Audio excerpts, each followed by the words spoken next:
अहंकार में तीनों गए, धन वैभव और वंश। यकीन न आए तो देख लीजिए रावण, कौरव और कंस। जय श्री राम दोस्तों। आज हम बात करेंगे अहंकार, ईगो के बारे में।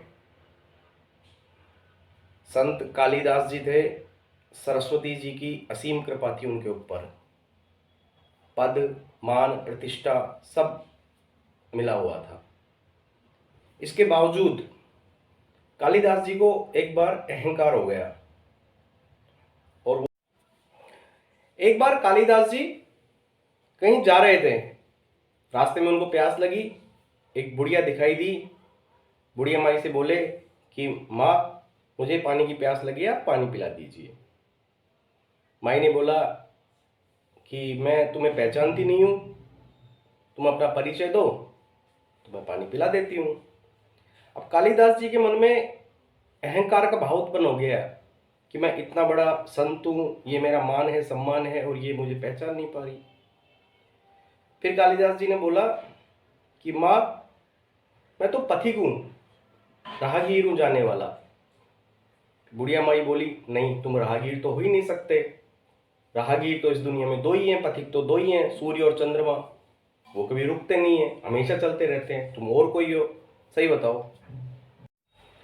यह सुनकर कालिदास जी थोड़ा आश्चर्यचकित हुए। फिर उन्होंने बोला, नहीं माई, मैं तो मेहमान हूँ, आप मुझको पानी पिला दो बस। फिर माई बोली कि मेहमान तो दो ही हैं इस दुनिया में, धन और यौवन। वो रुकते नहीं हैं, आते हैं और चले जाते हैं। तुम मेहमान नहीं हो सकते। इस तरह वो बुढ़िया माई कालिदास जी के साथ तर्क वितर्क करने लगी। कालिदास जी बहुत ज़्यादा प्यास भी लग रही थी और उसके तर्क वितर्क से थोड़ा परेशान हो रहे थे। अंत में बोला कालिदास जी ने कि मैं तो हठी हूँ माँ, हट करता हूँ। बोला, हठी तो तुम हो ही नहीं सकते। हठी तो इस दुनिया में दो ही हैं, नाखून और केश। इनको जितना काटो उतना बढ़ जाते हैं। अब कालिदास जी बहुत ज़्यादा दुखी हो गए, व्यथित हो गए कि यार अब क्या करूं। फिर कालिदास जी बोले कि नहीं माँ, मैं तो बहुत सहनशील हूं। फिर बुढ़िया माई बोली कि नहीं, तुम सहनशील तो हो ही नहीं सकते, सहनशील तो इस दुनिया में दो ही हैं। कालिदास जी बोले, कौन कौन? बुढ़िया माई बोली, धरती और पेड़। धरती का सीना चीर के हम बीज डालते हैं, फिर भी वो हमको फल देती, फिर भी हमको सहन करती है। पेड़ पे कितना ही पत्थर मारो फिर भी हमको फल देता है, बहुत सहनशील है। तुम सहनशील तो हो ही नहीं सकते। अब कालिदास जी की बहुत ज़्यादा दुखी हो गए, परेशान हो गए। अब क्या करूं, प्यास भी लग रही थी और अपने आप को विद्वान भी सिद्ध करना था माई के सामने। अंत में बोले कि माई, मैं तो मूर्ख हूं, मेरे को पानी पिला दो आप। फिर माई बोली, नहीं, मूर्ख तो तुम हो ही नहीं सकते। मूर्ख तो इस दुनिया में दो ही हैं, राजा और दरबारी पंडित। राजा क्योंकि वह अयोग्य होने पर भी शासन करता है, और दरबारी पंडित, उसको ये पता होता है कि राजा अयोग्य है, फिर भी राजा की बड़ाई करता है, इसीलिए वो दोनों मूर्ख है। इतना सुनते ही कालिदास जी उस बुढ़िया माई के चरणों में बैठ गए और सरस्वती मैया को याद करने लगे। तभी ऊपर से आवाज आई कि वत्स,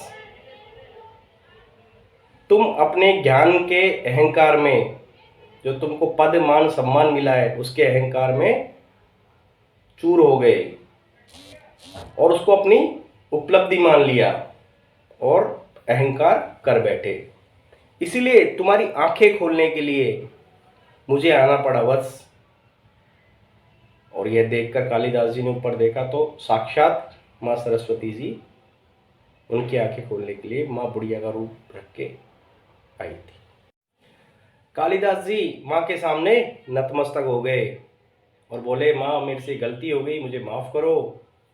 और ऐसा कहकर माँ अंतर्ध्यान हो गई। इसीलिए दोस्तों, कभी भी अपनी विद्वता पर घमंड ना करें। यह घमंड विद्वता को नष्ट कर देता है। और अंत में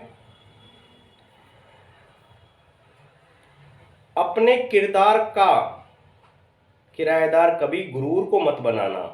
अपने किरदार का किराएदार कभी गुरूर को मत बनाना, घमंड को मत बनाना, नहीं तो तुम उसके नहीं, वो तुम्हारा मकान मालिक बन जाएगा। जय श्री राम। दोस्तों, प्रसंग कैसा लगा हमारे कमेंट बॉक्स में बताइए और हमारे चैनल को सब्सक्राइब कीजिए। जय श्री राम।